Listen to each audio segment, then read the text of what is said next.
हे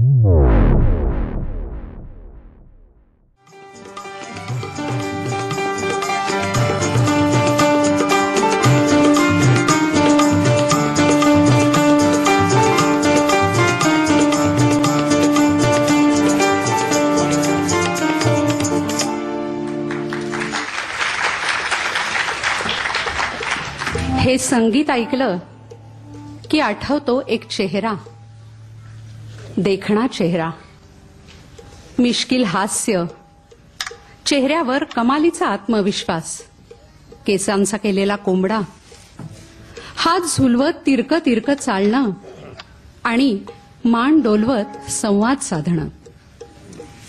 या माणसानं सिनेसृष्टीवर मनापासून प्रेम केलं. आपल्या सर्वांशी सिनेसृष्टीतून, सिनेमातून संवाद साधला. स्टाईल आयकॉन म्हणून आपलं स्थान प्रस्थापित केलं. उत्तमोत्तम चित्रपट दिले. तो एक अभिनेता होता, तो एक दिग्दर्शक होता, तो निर्माता होता, तो लेखक सुद्धा होता. यापेक्षाही अधिक तो एक चांगला माणूस होता. देव नावाचा यक्ष. होय, अगदी बरोबर ऐकलंय तुम्ही. देव नावाचा यक्ष.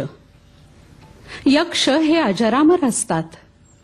हाही अजरामर आहे. 1945 साली सुरू झालेल्या कारकिर्दीची जादू आज तागायत आपल्या सर्वांवर आहे. तुम्ही म्हणाल, यक्षांना शाप असतो ना? आहे ना, याही यक्षाला शाप आहे, पण तो चिरतरुण राहण्याचा. आणि त्याचं हे चिरतारुण्य त्यानं वयाच्या 88व्या वर्षापर्यंत जपलं. हे वर्ष त्याचं जन्मशताब्दी वर्ष.